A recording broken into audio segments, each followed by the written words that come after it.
Good afternoon.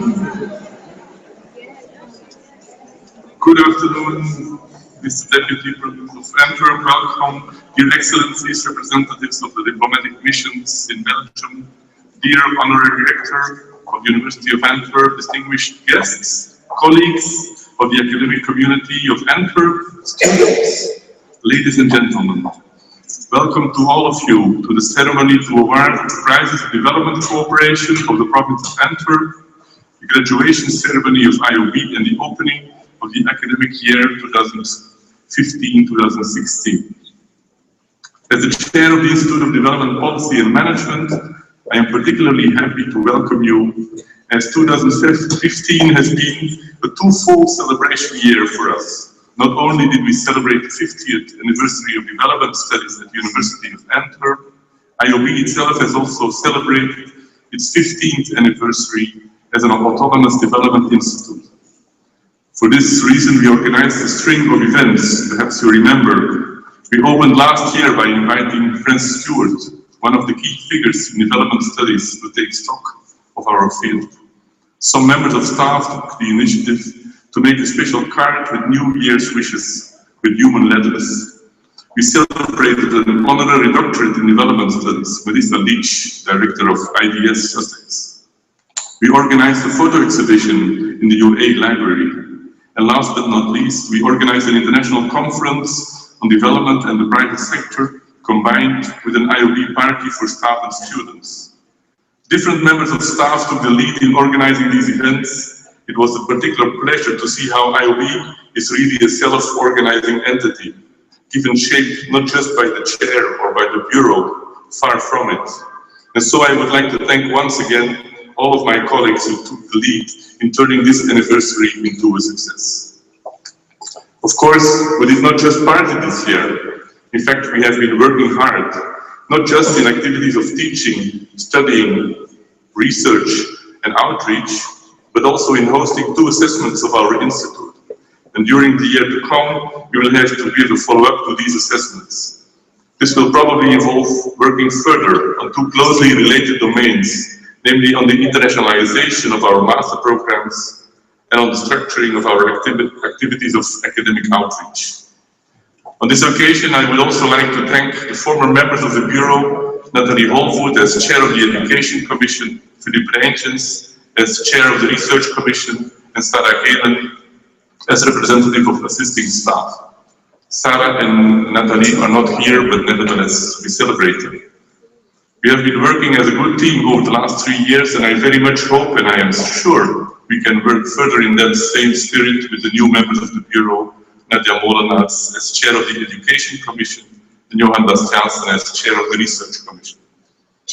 We will start this event with awarding the prizes for development cooperation of the Province of Antwerp, and we then go on to the keynote of today, which will be delivered by Professor Jorge A from the Universidad Centroamericana in Managua. And after a musical intermezzo by one of our almost former students and by the chair of the student committee, we will have the diploma ceremony of our outgoing generation of IOB students. And then the chair of the Research Council, of the Education Council of the University of Antwerp will take the floor. She will arrive during our celebration event. I now give the floor to Rick Rutger, member of the Board of Governors of the Province of Antwerp.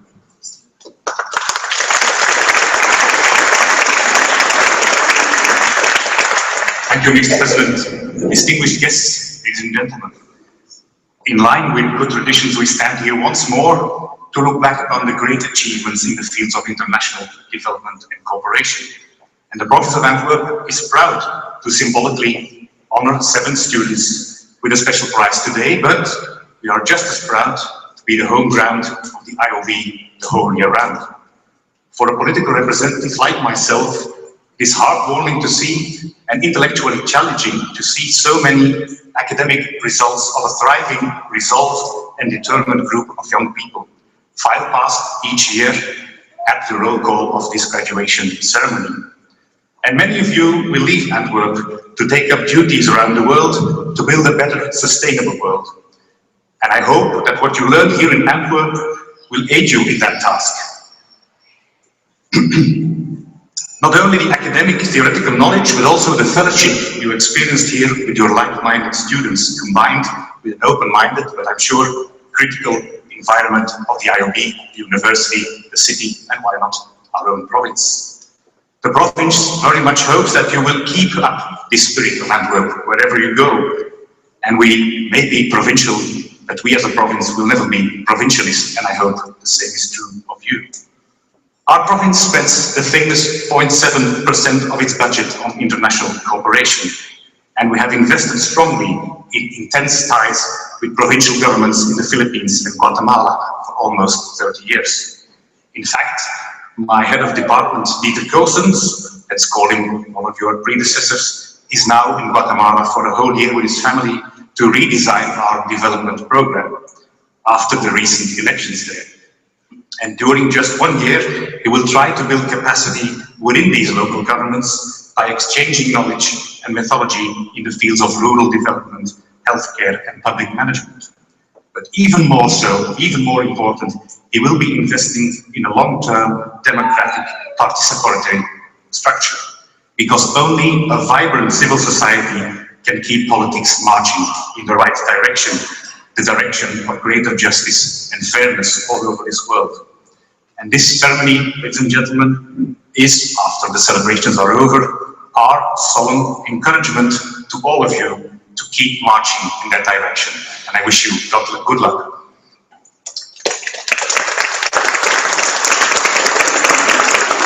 But like I said, I've only brought 7 prizes, but symbolically they're more than 7.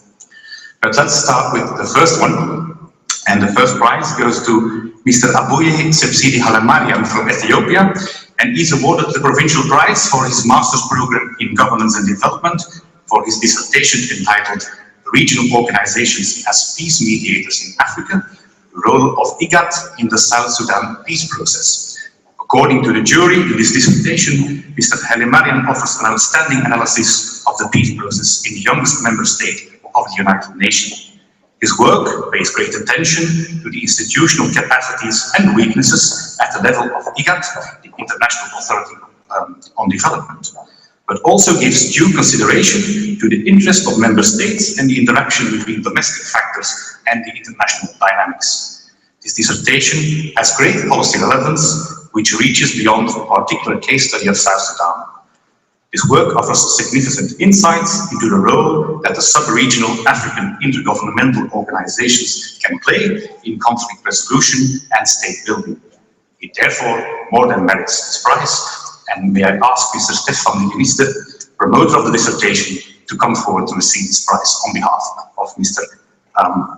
Halemariam.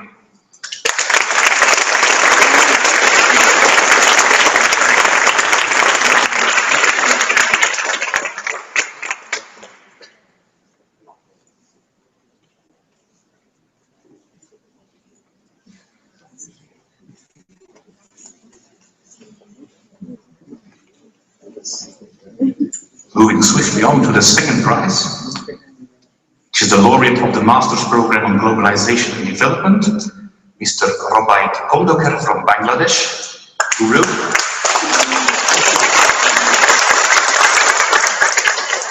wrote a thesis with the title Organization of Cross-Border Livestock Trade in the Border Area of Bangladesh. And this dissertation discusses the trade of livestock animals from India to Bangladesh. Given that the cattle export is constitutionally banned in India, Mr. Kondoker has examined how this informal trade is organized by looking at the different actors and the regulatory dynamics at play. In doing so, Mr. Kondoker has conducted field research in challenging circumstances and brought an interesting contribution to the field of informal economy. By engaging with the theories of the informal economy, he mapped out different actors and the power dynamics in this trade.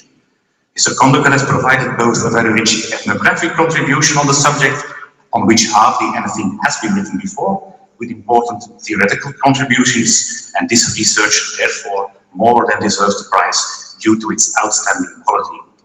Mr. Kondoker, can you please step forward to receive your prize?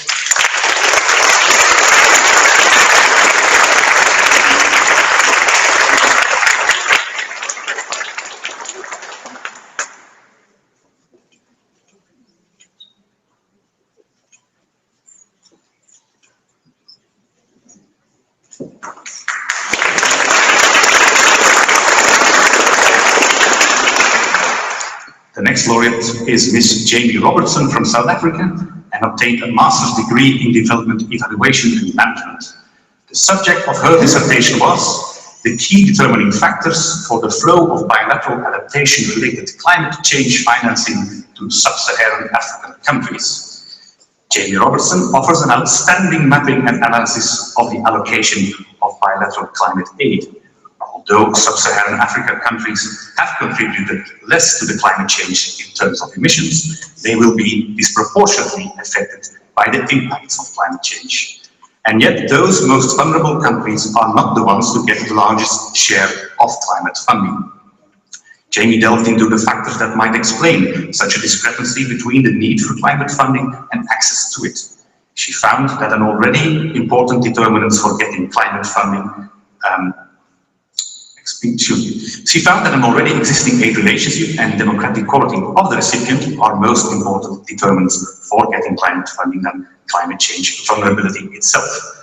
As such, bilateral climate funding largely follows the same logic as traditional bilateral aid allocation, because its originality, its contribution to the academic stock of knowledge, and its innovative approach, this dissertation merits the Provincial Prize for Development Cooperation.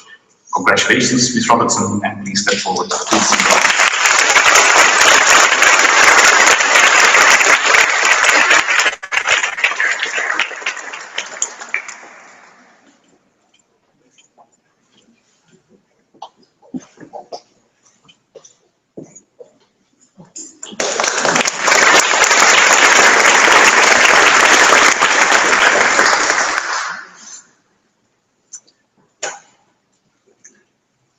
Ladies and gentlemen, the fourth prize, the laureate from the international course Master of Science in Public Health, Orientation, Contrôle des Maladies, switches to French now, is Dr. Newman Lester-Leno from Guinea. He presents the thesis Épidémie de la maladie à virus Ebola en Guinée. Quel effet pour les services de prévention de la transmission mère-enfant du VIH en 2014? So in 2014, before he came to Antwerp, Dr. Leno was confronted with the Ebola epidemic in his home country of Guinea. Among the victims were many health workers, which led to a further disruption of the already fragile health systems. And these are the so-called secondary effects of the Ebola epidemic. In his thesis work, Dr. Leno was the first to document the effects of the epidemic on the HIV response in Guinea, and more specifically on the services to prevent the HIV transmission from mother to child. Dr. Leno argues that health systems strengthening activities are therefore essential to cope with future epidemics while maintaining essential health services. Dr. Leno convinced the jury, which is choice of subject, his methodological approach, the systematic data analysis, and the relevance of his recommendations. And may I therefore ask the promoter of this thesis, Dr. Marie Laga, to come forward and receive the prize on his behalf.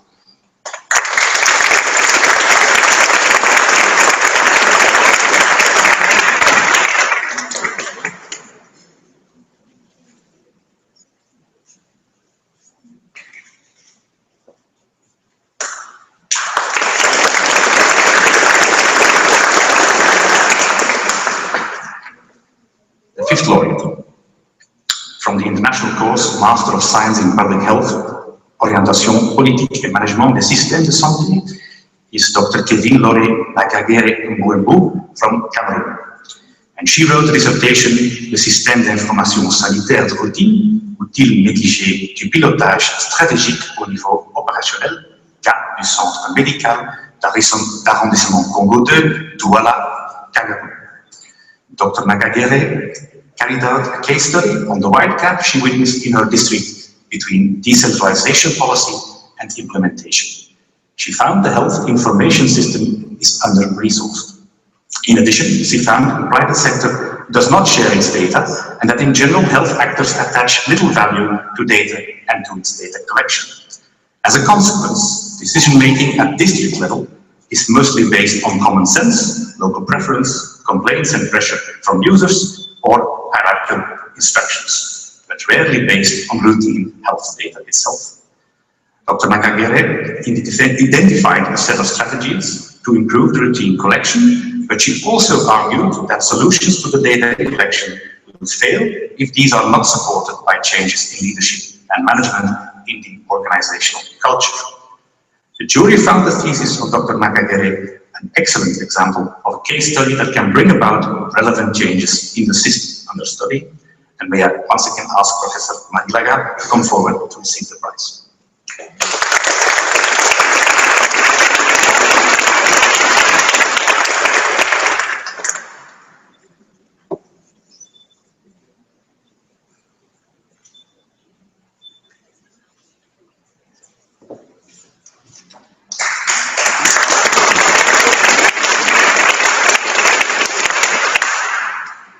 The sixth laureate of the Master of Sciences in Tropical Animal Health is Dr. Isidore Ngezi-Mana from Rwanda. And he wrote the thesis Spatio-Temporal Analysis of Borrelii ulcer Cancer, admitted at Zaganando Health Center in South Benin between 1989 and 2013. Dr. Isidore Ngezi-Mana described his Master of Science research in an unusually thoughtful and comprehensive thesis, including a thorough and careful analysis of the complex dataset. His work is important since the control of this neglected tropical skin disease, the Borrelii ulcer, is almost only possible by early case finding, a system he evaluated during his thesis.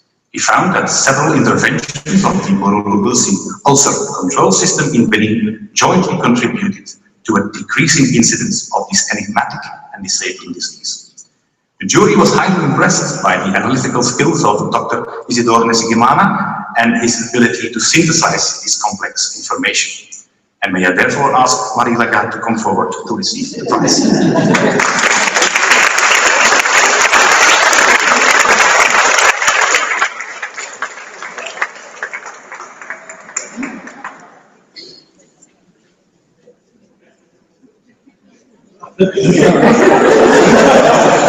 We will reuse the picture.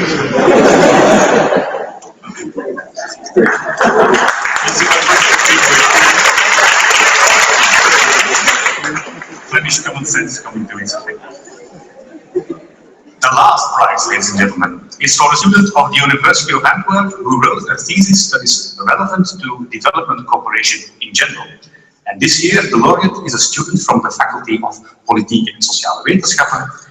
The jury chose Laura Amrandon from Belgium for her thesis, de capability benadering toegepast op de werking van een Indische NGO met betrekking tot slachtoffers van partnersgerelateerd seksueel misbruik. And now some of you might lose me because I'm going into Dutch. Laura van Raandonk benadert in haar meesterproef de problemen die slachtoffers van partnergerelateerd seksueel geweld in de Indische samenleving ervaren. In het onderzoek wordt de capability benadering toegepast. De mogelijkheden van het individu staan daarbij centraal voor het evalueren van het individueel welzijn, in tegenstelling tot andere benaderingen die enkel de subjectieve staat van het welbevinden evalueren. Deze ruimere en objectievere evaluatie blijkt enorm belangrijk te zijn om genderongelijkheid op te sporen en te bestrijden.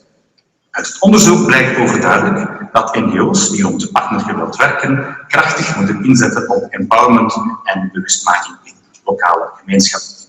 De jury was erg onder de indruk van het grote inlevingsvermogen waarmee Laura van Raandonk dit onderwerp benaderde en van de grondigheid waarmee ze haar gevalstudie heeft uitgewerkt. En mogen we daarom aan co-promotor Michel Thirions vragen om de prijs in ontvangst te nemen.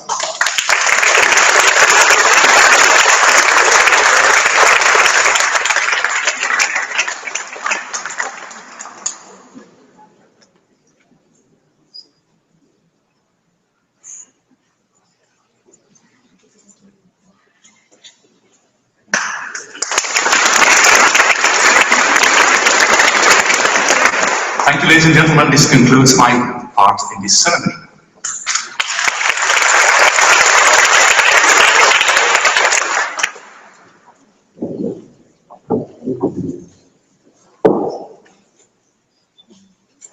Now I have the honor to introduce the speaker of today, Professor Jorge Huete-Pérez, the founder and director of the Molecular Biology Center at the University of Central America, UCA.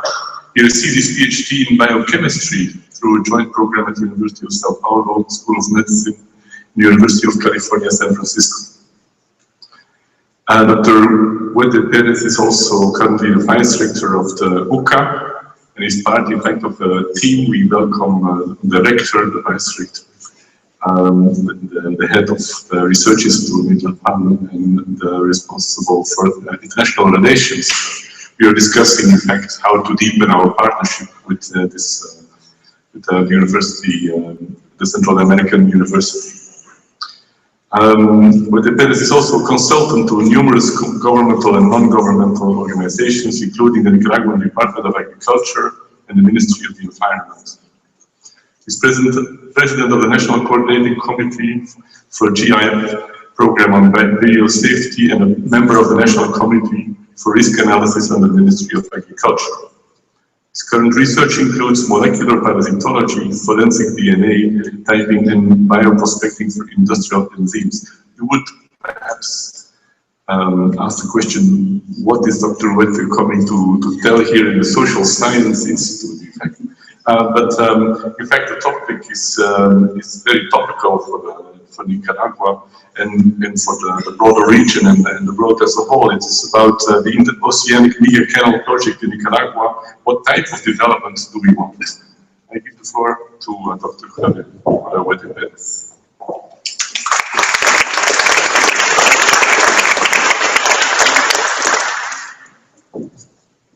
Just to save time, I'm not going to give a talk in French, Dutch, Spanish, or English. I'll just do it in one. Not that I could do it in all. But thank you so much for your kind introduction and for your kind invitation to speak about this topic. Distinguished guests, distinguished ambassadors from different countries. It's a great honor for me to be here. Distinguished students and or graduating students and professors.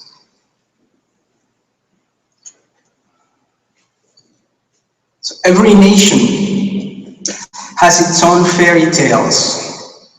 For Nicaragua, the illusion of an interoceanic canal that would join the Caribbean and the Pacific Ocean has always been the magical tale that politicians use to make us all believe that they can change the country, the world, in a very short time. The canal, the Interoceanic Canal, is supposed to change our lives overnight. Everybody would be rich and happily ever after. This engaging fairy tale provides us with the opportunity to reflect about our own nationalities and to reflect about the traditional political culture within our country. And I'm hoping that in this talk, I can also address the economic progress versus sustainable development related to this story. And for Nicaragua, it's an issue of environmental and human rights.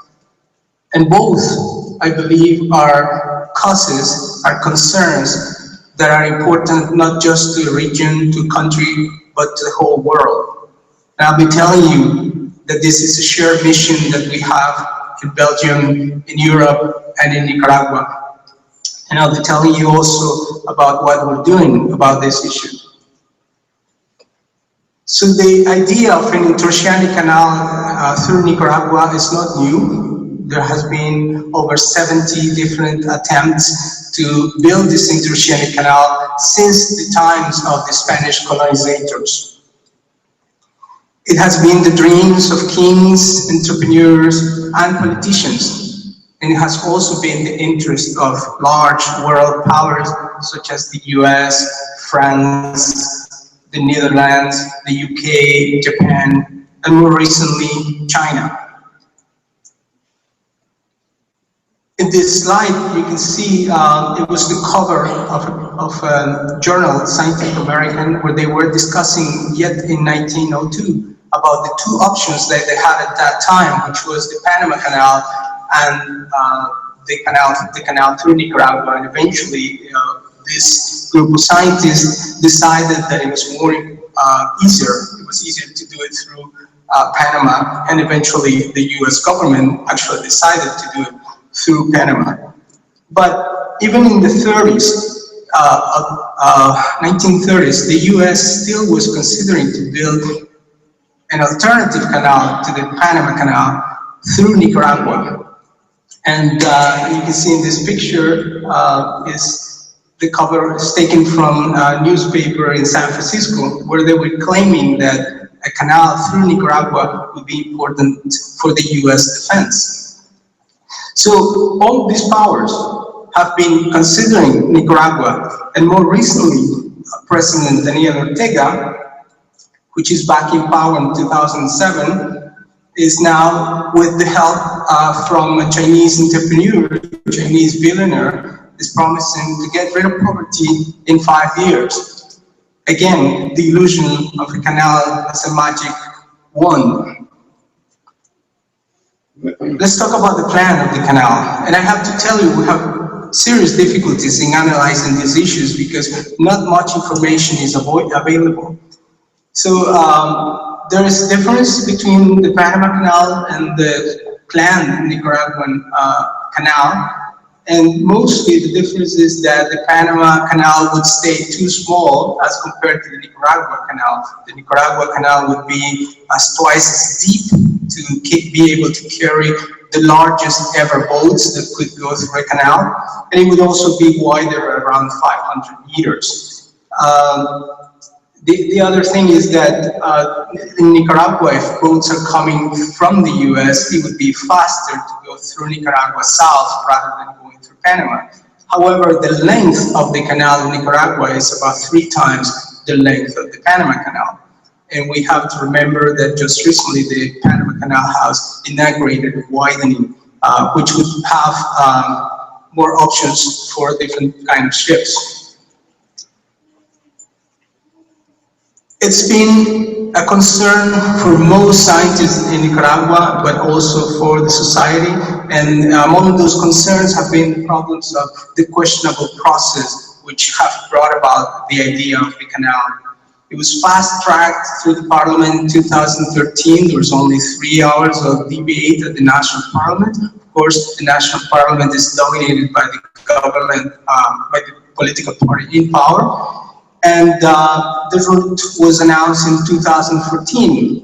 So, however, even though there are no environmental studies available yet, the canal was inaugurated last December, which left us with very little hope that any studies would be important to inform the decision-making, because the decision has been made. So the canal opening was last December officially. And we have been complaining that there hasn't been enough public participation, and there are issues with transparencies as well. So the scientific community, and this is where I come, which is because I have been involved through the Academy of Sciences and through the academic world in general with universities, we have been concerned that a posteriori was the decision to decide regarding the environmental impact assessment. As you know, all over the world, the standards are that first you do the environmental impact before you start any construction. The same thing regarding public participation is obligated, especially when you're concerned about indigenous communities that live in the Caribbean and Nicaragua.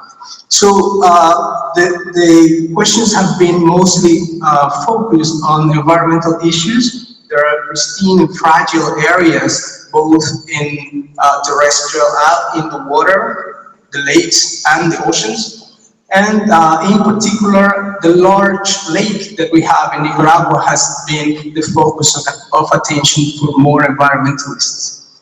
And of course, altogether, this goes with some social impact and the human rights violations regarding these issues. I'll be talking about this. So in 2007, when President Daniel Ortega came back to power, he had been in power in the 80s. Even he thought that the lake was an important water, an important reservoir of water for Nicaragua. And he said that we can't risk the Lake Cocibolca for all the world, for all the gold in the world. So this was, in the framework of visit of many environmentalists that were really concerned about the idea of a possible canal through Nicaragua. However, very soon he changed his mind and decided to support this concession to this Chinese billionaire named Wang Ying. This is part of the lake. It's a very picturesque area. These are the boats that fishermen use to go over there, and they are used also for touristic excursions. This is one of the largest boats that people use in the lake. And these are the kind of ships that will be passing through the lake. Now, there is a serious difficulty regarding using the lake. Of course, for the planners, the lake would be very useful because they would have to dig, through the lake, and there's water, and you can use it. And this has been the idea since it came about with the Spanish colonizers. So the scientific community gathered last November in Nicaragua and came up with a paper talking about the difficulties with this canal. And basically what the scientific community did was trying to pose different questions regarding this interoceanic canal. Of course, there was no plan at hand, so what the scientific community was doing was to proposing all the questions that needed to be taken into consideration before any plans go ahead. So the concerns, again, were focusing on Lake Ocibolca. And as we said, Lake Ocibolca is the main concern because it's a large reservoir of water. It's about 8,200 square kilometers. It's huge for Nicaragua, about 1/5 of its territory. I also estimated that it's like 1/4 of the whole Belgium in size. So this is a very important resource of water for Nicaragua and the region. And people are already taking water from this resource. Now, although Nicaragua has been blessed with so much water, rivers and lakes, we have to remember that not all the water is available, and some resources have some kind of contamination. So this lake stays for the region as a main reservoir of water, and is even by law, this lake needs to be respected for the future. If we add to that the issues with climate change, the lake gains even more value. So these environmental concerns are regarding the devastating impact that could be brought about by the construction of the canal. And when we talk about the lake, we have to remember that the lake is a very shallow lake. It's huge, but it's shallow. So the depth average is around 13 meters. In some places it's only 3 meters. So to be used by this canal and to have it, to have to go using a bunch of the largest ships ever, they would have to dig very deep in the lake because they need to dig at least 28, 30 meters. So you can imagine all the excavation process, how much sediments they would have to remove from the lake. And one can imagine how much sediments would have to be taken from the lake. And by removing all the sediments, of course, it creates turbidity. It brings all sorts of chemicals and causes chemical contamination, and it makes eventually life very difficult in the lake. So think about the effect on fishing and effect on everyday life for people that use the lake. And the other concern is regarding the biodiversity within the lake, which will be affected. So regarding biodiversity, a lot of what we're thinking is that Nicaragua has very important forests, especially in the Caribbean area. The Caribbean, on top of that, is very important for indigenous communities. Almost 45% of the whole area, mostly located in the Caribbean, belongs to indigenous communities. And according to the law, nobody can take that land. You can't use that land except that it's for the uses, and it's the property of the ethnic communities in those areas. So we have been concerned mostly about the passage of biodiversity through the Mesoamerican biological diversity in the corridor, which includes two large, the Indio Maíz Reserve and the Cerro Silva Reserve. By clearing all the rainforest that they will need to take off to go through using the canal, it would bring serious damages to many species. We have estimated that at least 22 of the species that are endangered might be affected. But of course, all other species that are within that area would be dramatically affected. And these are some of the concerns regarding biodiversity. These are some of the species that we have been talking about, all sorts of birds, including the jaguar, which is a very emblematic species for the Mesoamerican cultures. Now, whenever the government and the Chinese company HKND have been introducing this idea, they tell us about an economic boom that would come about economically. So they claim that at least 3 times would grow the GDP in the country, and that there would be a lot of people gaining employment, probably double or triple of the current employment. And there's plenty of unemployment in Nicaragua. So you could see how, from the point of view of economics, this could be very attractive. Now, for IOB, it would not be a surprise to think that we don't only think about GDP when we talk about economics and the relationship with the environment. We need to be considering which kind of process or processes will be included in considering when we address this question. So we tend to think, when we talk about an environmental debate, that we have to choose between economics, economic growth, and environmental sustainability. But we forget in this equation all the problems that come about, and that is not only about GDP. You know, people don't even talk anymore about economic growth, you know, but people are nowadays thinking more of the well-being, which includes, you know, other factors that are very important, like life expectancy, health, education, and all that. Now, there's no business plan. So if you look in the web and you try to find how important this is for Nicaragua, you won't find any business plan. So how is it that you're trying to change the country, you're giving this concession for 100 years to a power, foreign power, and you don't even have a plan, a business plan, and how this is going to be used and how the supposed economic benefit are going to be distributed among the people. So this is a very serious problem.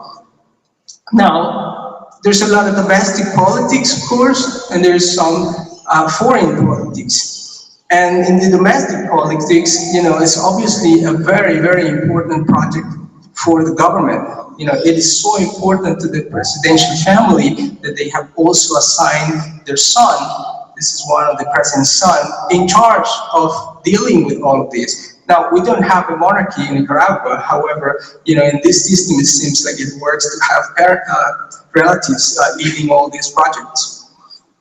Now, I do want to talk about the geopolitics, because when people have been asking, this is $1 billion, $50 billion project, some people are thinking that it's actually more, it's going to be more like $100 billion project. So where's the money coming from? And so far, we have no answer to that. So we have this Chinese billionaire, and according to Forbes, his fortune is around $6 billion. So where is he going to get the other $94 billion? We're still to see. But of course, he has claimed that by building a canal in Nicaragua, China asserts itself as a global power. So this is a very important project, again, for a world power. In this case, it's incarnated in China. So we are aware how China is extending their power all over the world, and in particular in Latin America, is expanding, you know, their businesses in Ecuador, Argentina, Brazil, and other countries, and in Nicaragua with these projects that are mega projects. So one example is that they're also trying to build a Trans-Amazonian Railway, which would be about 6,000 kilometers, and it would go through Brazil, and then it would go through Peru as well. So we can see how China is expanding their power and how important to them is expanding to Latin America. So having a focus in Latin America, and with the Nicaragua Canal having a foot right next to the US, and this is obviously very important for those the dilemma between those powers.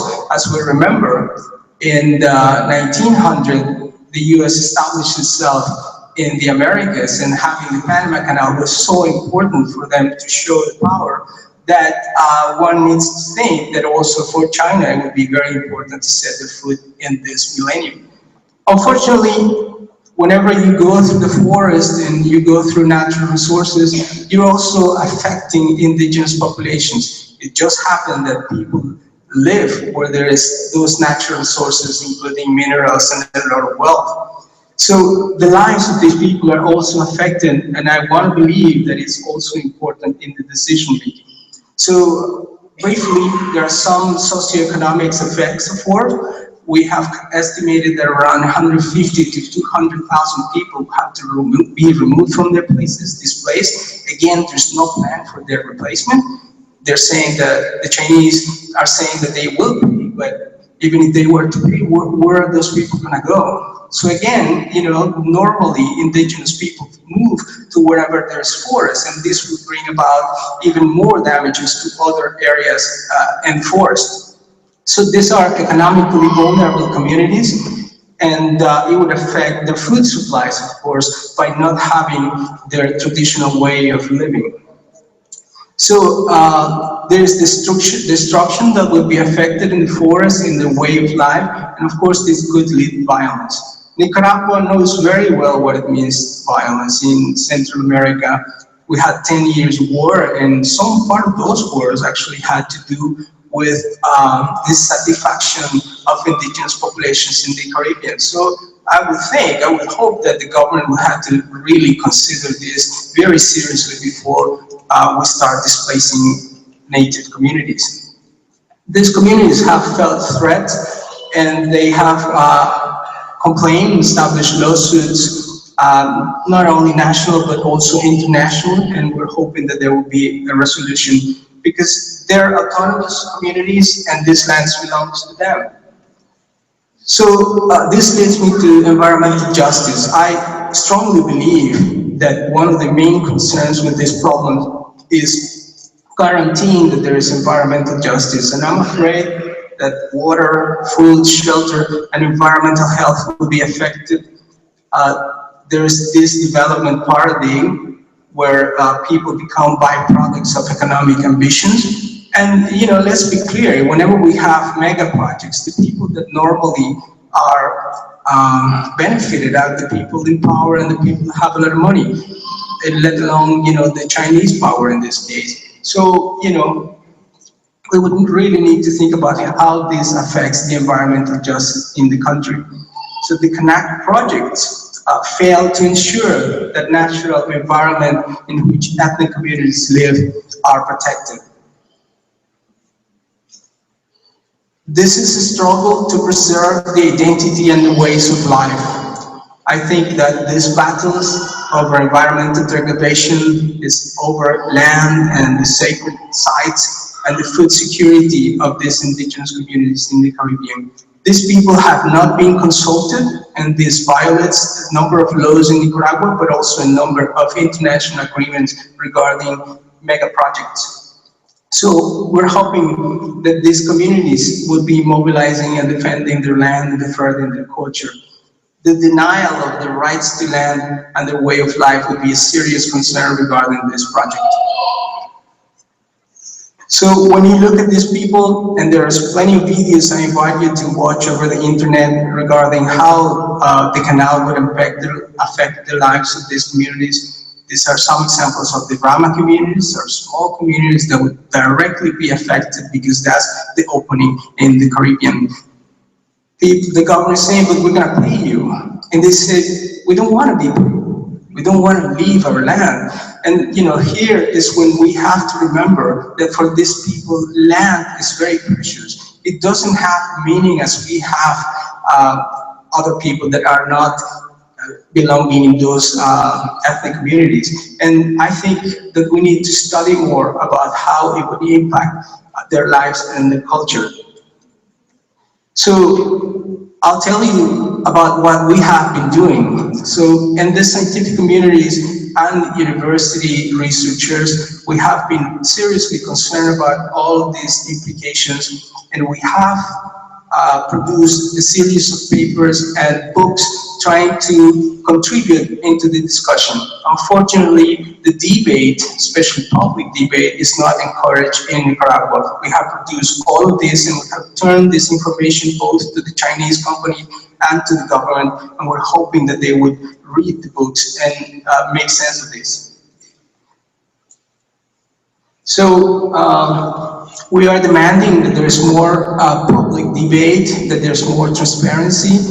We know that after the concession was given, the Chinese company assigned another company, which is called ERM, to perform the environmental studies. We understand that the studies were finished last year. They were tuned in this May, and we're still waiting to see how we can debate all these studies. You know, according to the law, they would have to be presented in 2 weeks, and it's been 4 months, and we have not much hope that these studies would be available.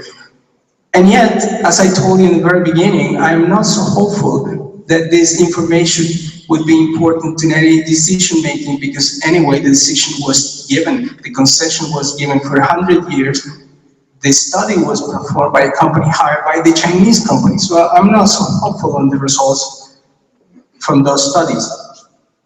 And there's a series of papers in Nature that you can look up, and there's also an editorial from Science requesting that they should be rethinking the Nicaragua Canal.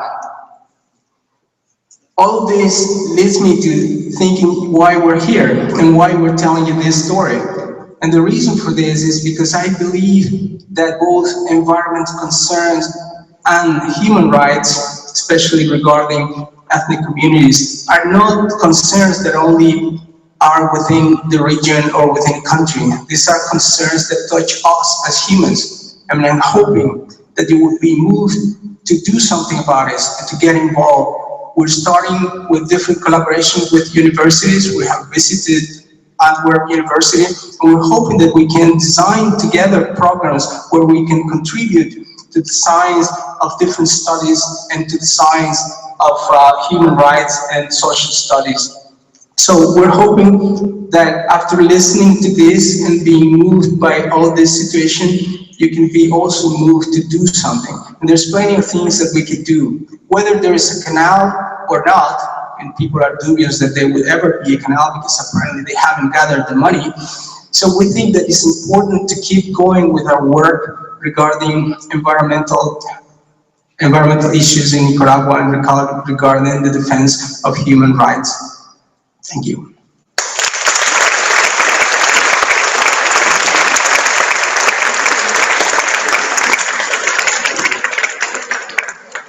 Thank you very much, Professor Huete.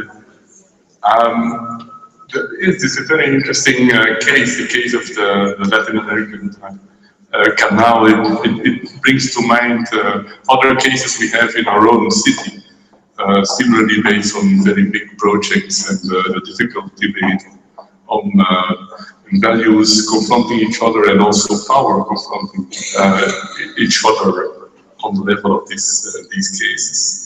Thank you. Now we continue this almost Latin American afternoon with some note of music by Catalina Chamorro.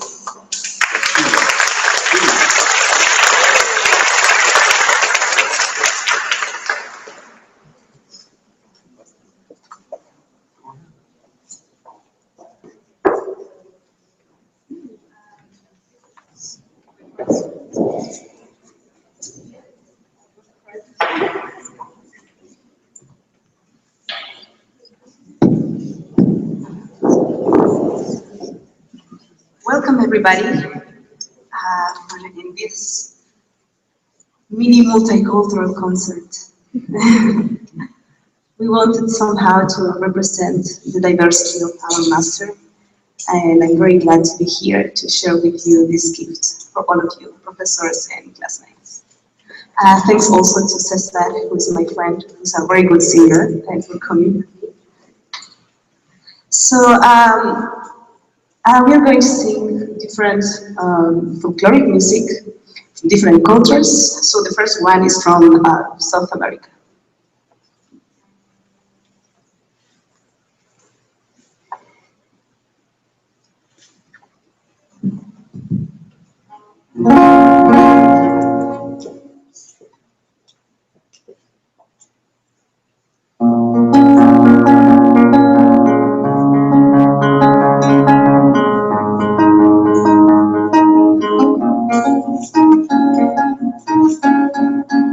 Hace mucho tiempo que yo vivo preguntándome para que la tierra está redonda y una sola nomás.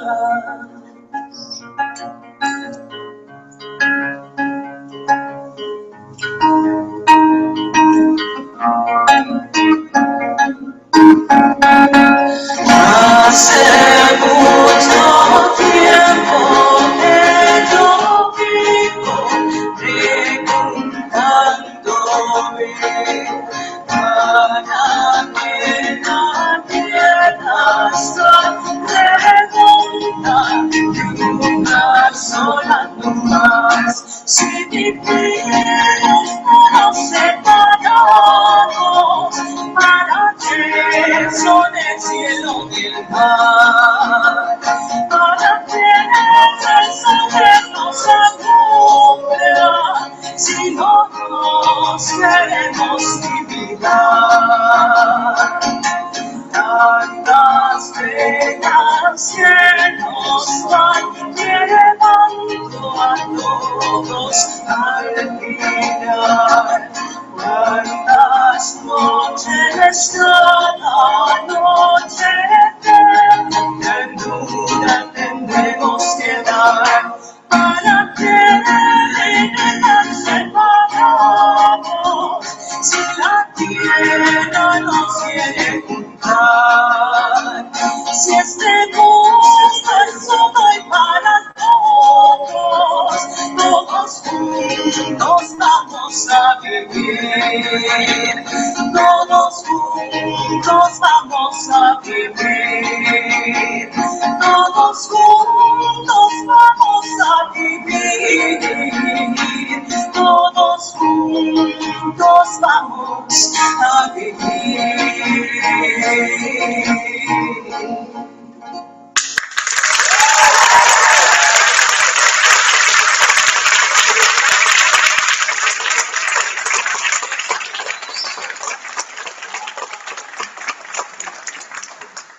The following song is a Japanese folkloric song.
This is another song from Latin America.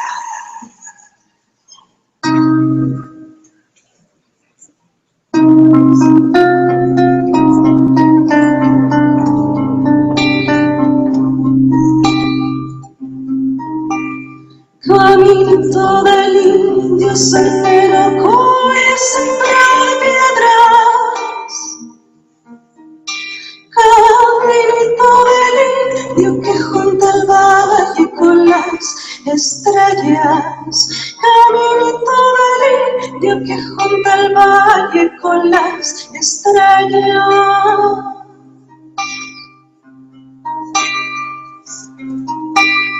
Caminito que anduvo de sur a norte, mi raza vieja.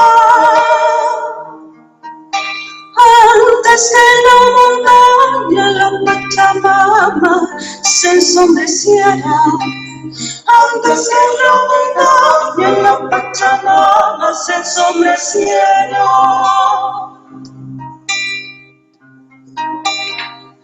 Cantando el cielo, llorando en el río, se agranda en la noche la pena del niño.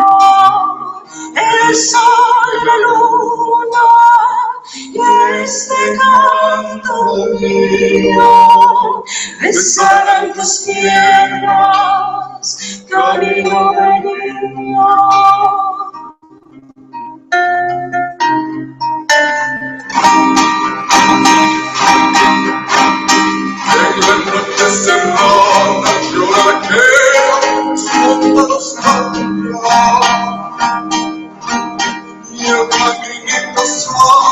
¿Cuál es la chorra que el indio llama?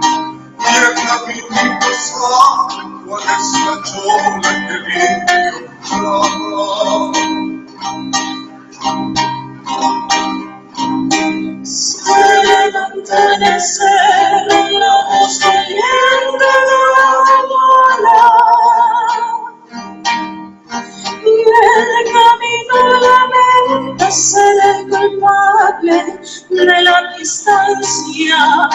Y el camino lamenta ser el culpable de la distancia.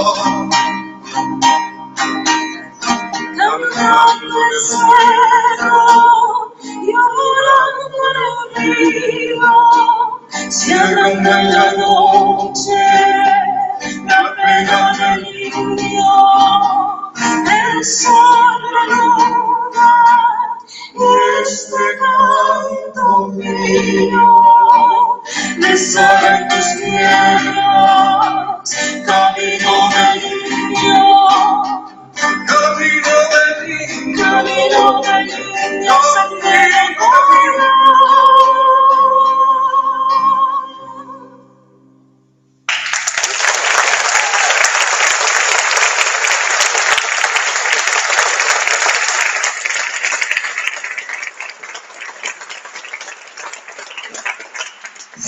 important song from Bangladesh. Thanks, Rob. Thanks, Rob, for recommending me this song. It's a very beautiful song.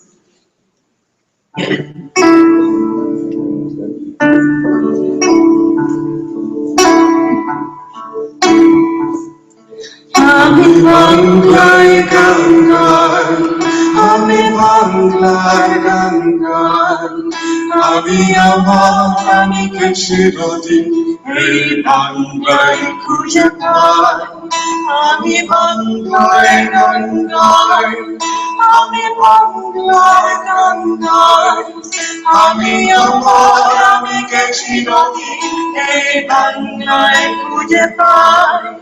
Ami Banglay Vetin Shaplo, Ami Banglay Badishu, Ami Banglay Maya Bora Pote, Vitichi Totatu, Banglay Amar, Jibona Nongo, Bangla Praneshu, Ami Hekwareki, Bangladeki, Leki Bangla.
Para la última canción, antes de despedirnos. For the last song, for saying goodbye, I was telling to Kanda, yeah, well, let's put something more Caribbean. We came up with this idea. I think everybody here. So, most of you perhaps have already heard, especially those of you that came from Latin American countries. And those of you that know the song or know the lyrics, please help me a little bit with those who don't know. We have things for you, but a lot of it. Now you have to think a little bit for us as well, what we thought. The song is a traditional Cuban song, and it's very interesting because they use it for improvisation. And today will not be an exception. Catalina will do some improvisation like that. But you need to know how to respond to answer the choir. So, and that goes really easy. There are only 2 words. Guantanamera, Guajira.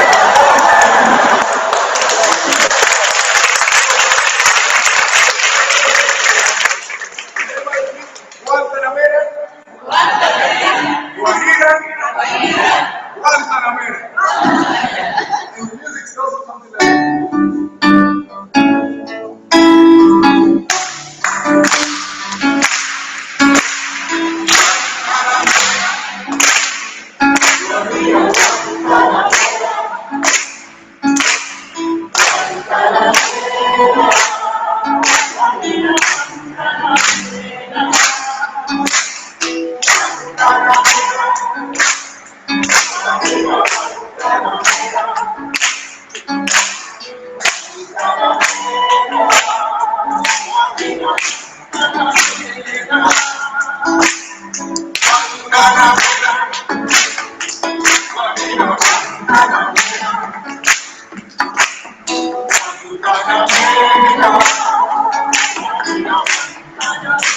No.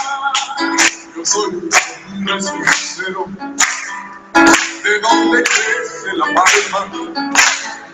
Yo soy un hombre sincero, de donde crece la palma. En vez de morir me quiero cantar versos del alma.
Thank you very much for this musical intermezzo, which is a bit longer than I expected, but also more divertido, as they say in Spanish. Jorge A, please take the floor as the chair of the student committee.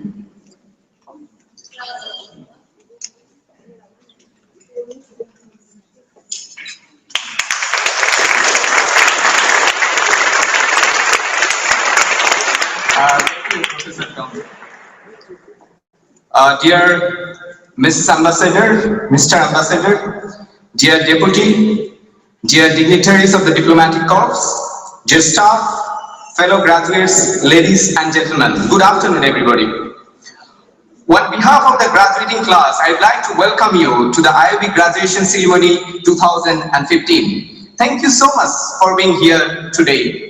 We'd like to welcome especially the new generation of IOB students for the year 2015 and 16. We can tell that you are in for an exciting and busy year ahead here in Antwerp.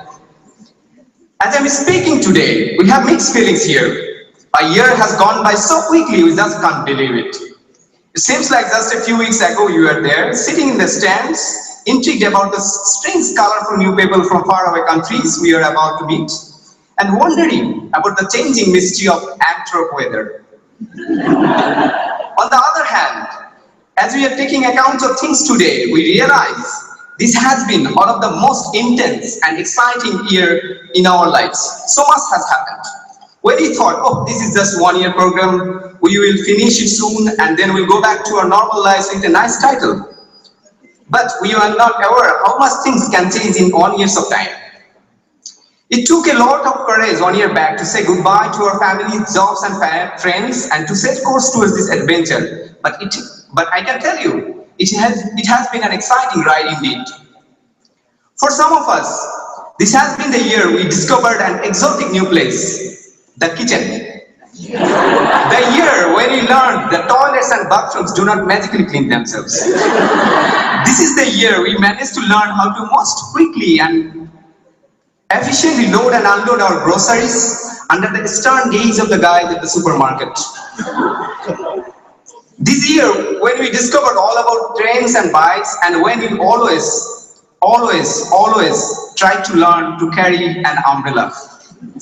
We have made our first steps in Flemish, this beautiful language almost no one else speaks, and we have learned that when in no doubt, alstublicht is always fine.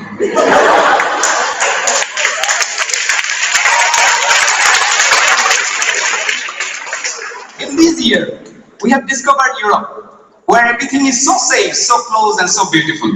It was so nice when you discovered that you are just one quick flight away from dancing on the streets of Barcelona, one bus away from a frosty Christmas market in Cologne, one train from partying at a club in Amsterdam, or a few hours drive from looking at classical art in a museum in the city of love, Paris. We could tell you more, but there is no need to describe it, as all of Europe has been thoroughly documented in the Facebook pictures of our Asian classmates, including me.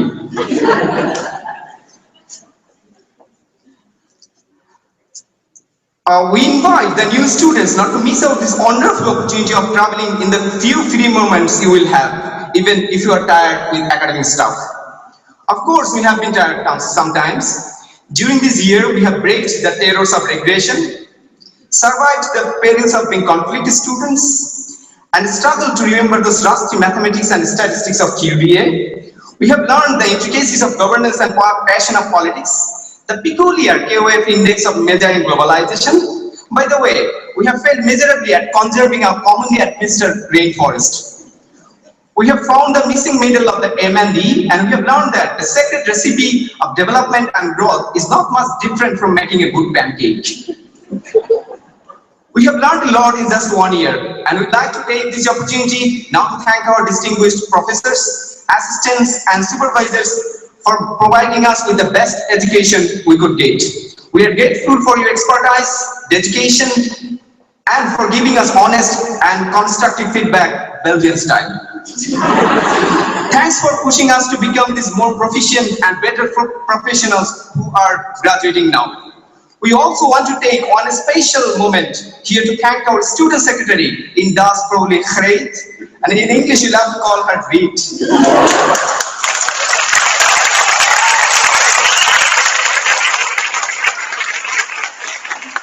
You were the first face we saw at IOB 1 year ago.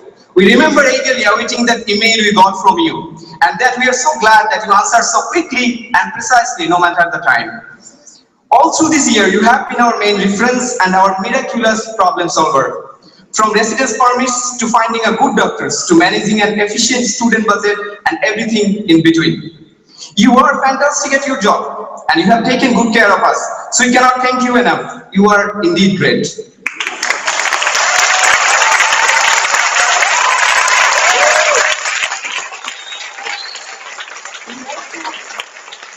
We also want to thank the Flemish community for welcoming us and for sharing with us your wonderful chocolate, beer, fries, and so on. We have learned to appreciate our organization and efficiency. We now know you are not so serious as you first seem to be, and that you really can dance when you want to. For the few of us who have come here on scholarships, we want to thank this community and particularly BLIR for your generous support. It would never have been possible to be here otherwise.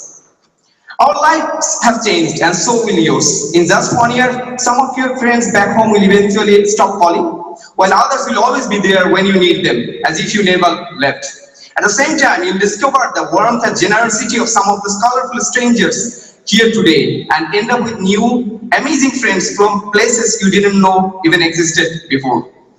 In 1 year, people you know will get married, have children, fall in love, couples will be formed and broken, and some people may live forever. Inevitably, you change and grow and become a new and richer, more interesting person because you have lived through so much since that day you have decided to pack your stuff and set out for a 1 year adventure in Antwerp. Now we are here in front of you because we have made it. We know more and we want to share some of this learning with you. First of all, for the newcomers, start your dissertation early. We cannot stress this enough. We have learned that the secret to Antwerp weather is that it mostly rains all the time.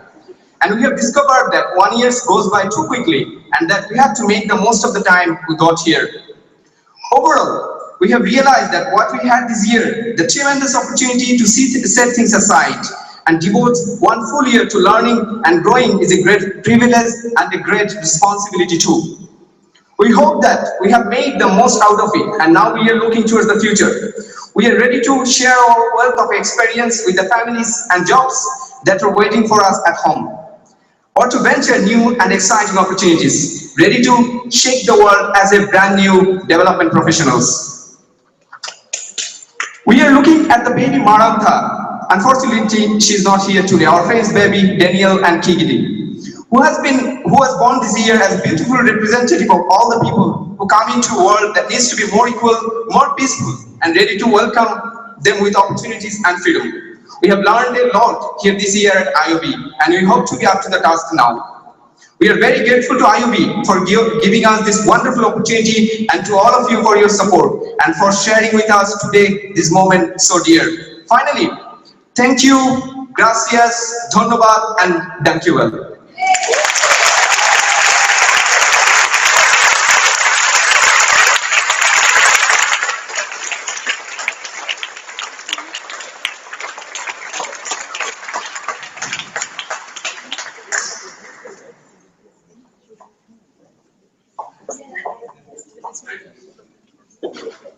Thank you very much, Rob. So we come to the moment of the proclamation of the diplomas. We start with the master program in globalization and development. So I will first announce the 3 first-ranked candidates, after which I continue in alphabetical order.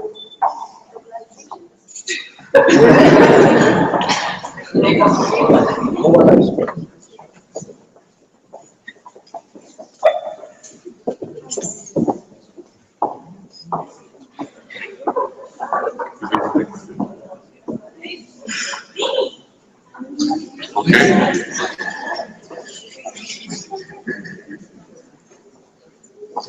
So the first person I can invite to the floor is a Nicaraguan, in fact, López Espinosa Álvaro Aníbal.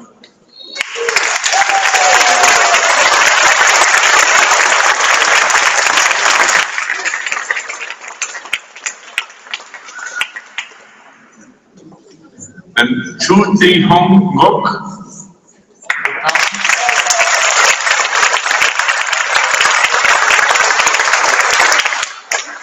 Cuando quieras, wait.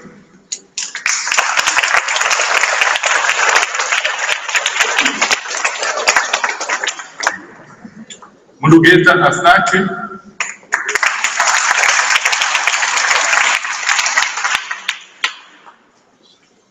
Madeleine Monteramos.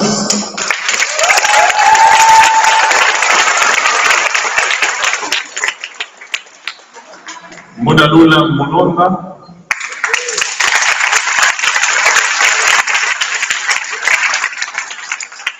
Eyayu Tesfaye Mulugeta.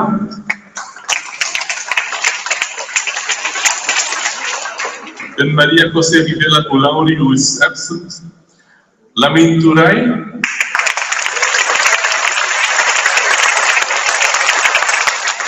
And Rotri Tu Trang, who is also absent. And Jan Murandari.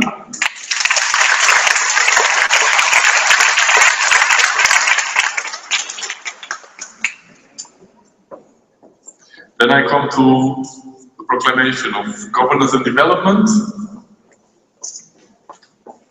The first three ranked candidates first. Néstor Eduardo Sánchez Mera from Argentina.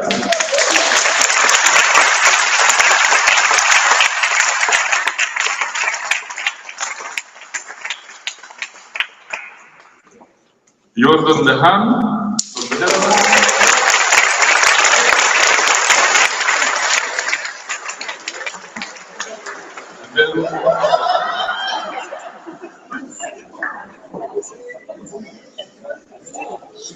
Abiyu Haile Mariam, who is absent. Lucrecia Bellido Pérez.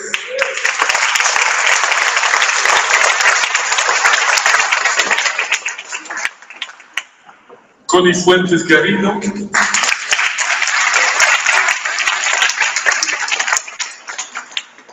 Indivadi Kanchana Galagama. Okay. IOB Keynote.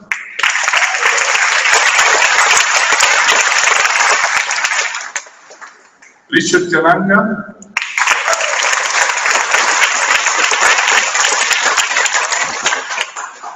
Ter Kastan Fletchner, who is not here. Hare Krishna Kundu.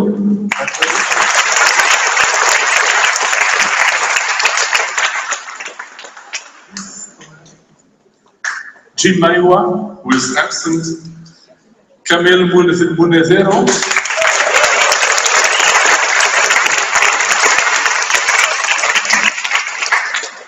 Hatun Guyen, who is absent. Nahid Sharmin.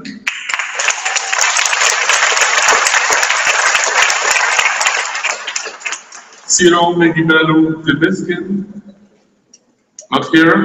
Paula Andrea Uribe Parra.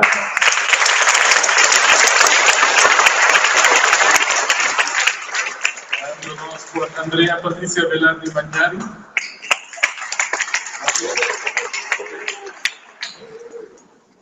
So then we come to the Advanced Master Program in Evaluation and Management, Development Evaluation and Management, the three first ranked candidates. Jamie Robertson.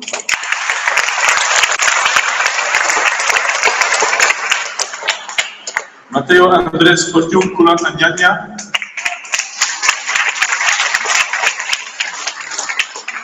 And Saudia Rahat.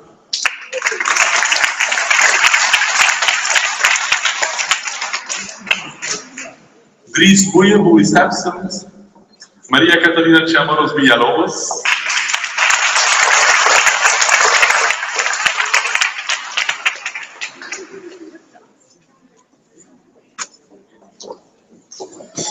Marian Cifuentes, who is absent. Baunguye Dan.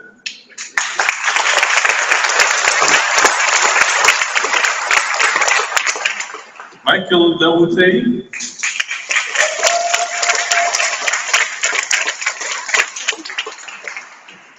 Hai Chao Doan.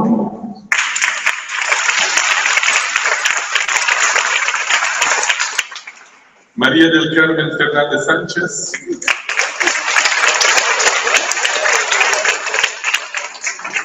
Desiree de Terra Guevara.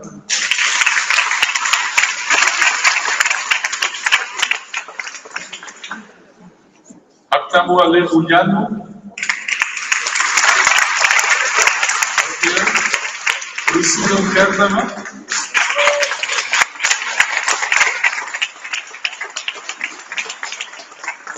Marian Mormans.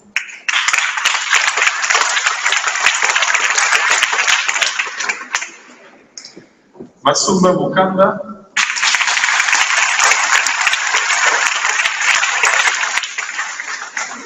Francis Mukuba.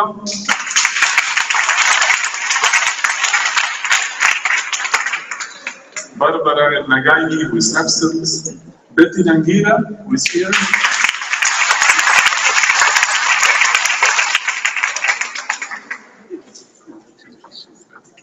T. Nguyen.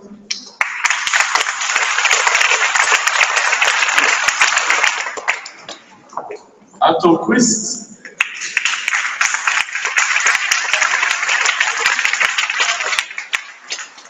Mohamed Shafiqul Rashid,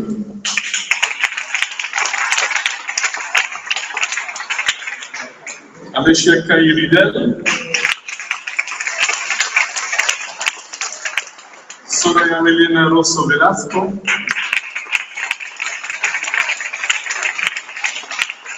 Mariluz Salgado Torres,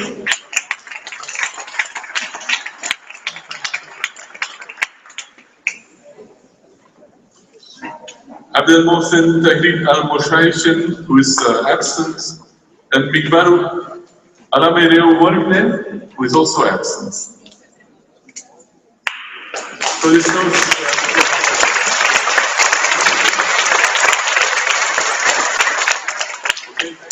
I give the floor to Schepper, the chair of the Education Council of the University of Antwerp.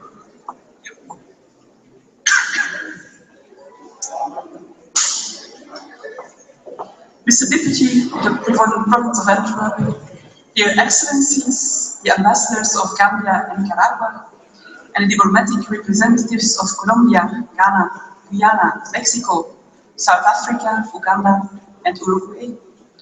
Distinguished guests, dear colleagues of the academic community of Antwerp, dear students, ladies and gentlemen. Before I say a few words to the incoming and outgoing students of IOB, allow me to express my thanks to the Province of Antwerp, who has been hosting these events together with the University of Antwerp and more in particular with the Institute of Development Policy and Management. The Province of Antwerp has been a valuable and reliable partner for the University of Antwerp and also for the Institute of Tropical Medicine, also represented here today. In this way, the authorities of the province provide a useful boost to the training and research efforts in the fields of development by both the university and the institute. But the province does much more. It has been an estimable partner to organize a series of activities in the past, allowing us to create a platform for local development actors and for the wider interested public in the Global South, and it will go on to do so in the future as well.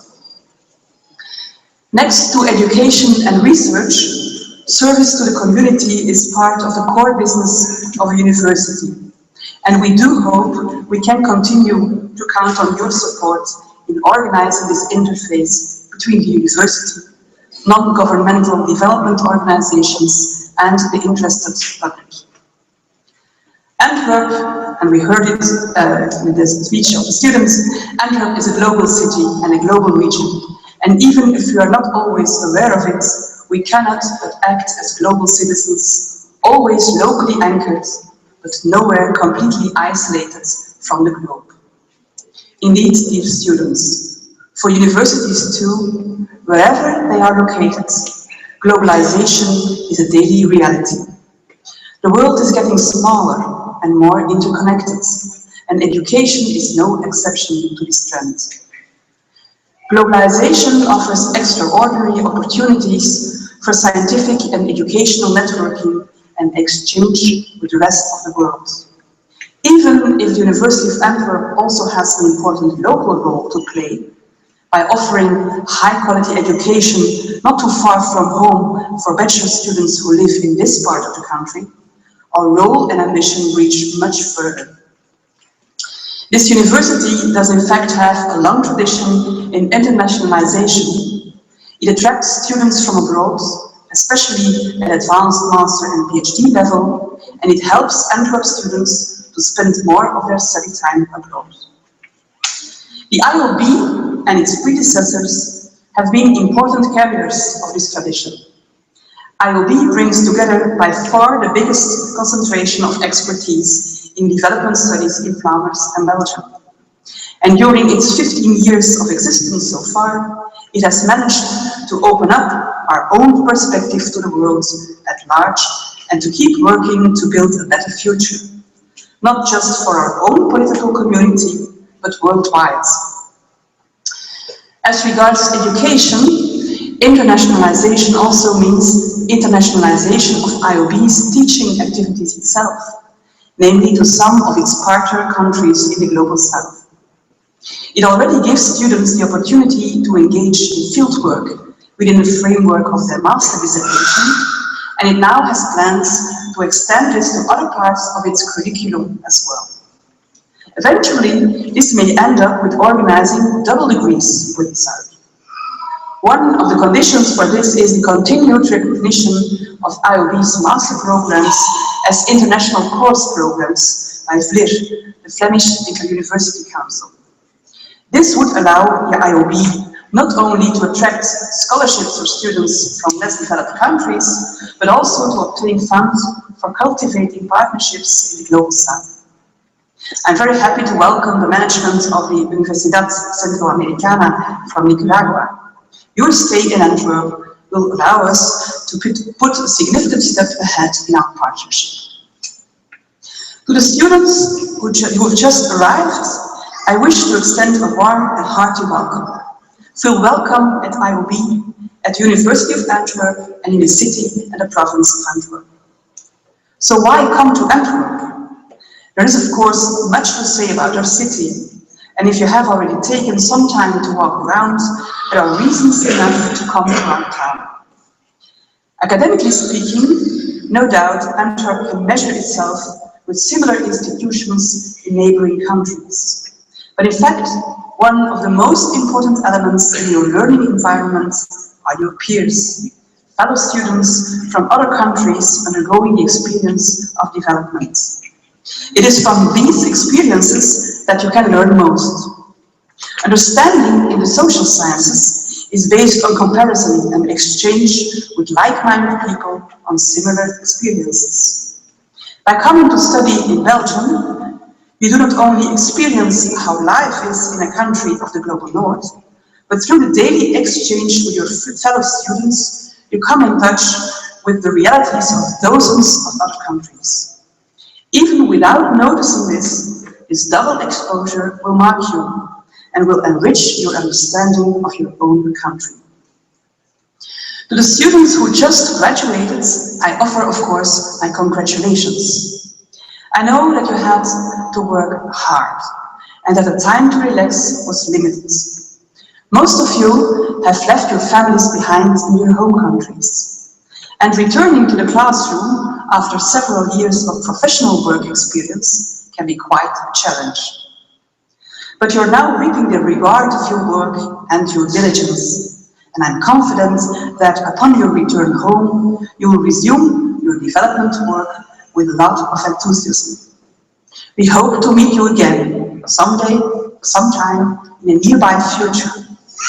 As you know, your flight back home is not the end of your Antwerp experience. Indeed, we have a virtual but vibrant alumni network, interconnecting hundreds of ex-students from 5 continents. This is your world. Make it happen. Distinguished guests, dear students, ladies and gentlemen, now I come to the very brief official part of my speech. On behalf of the Rector of the University of Antwerp, I declare the academic year 2015-2016 of the Institute of Development Policy and Management open. Thank you, and we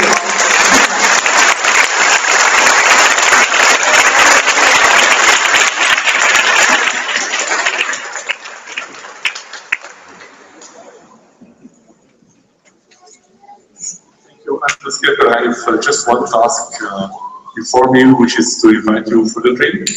So please be invited for the drink.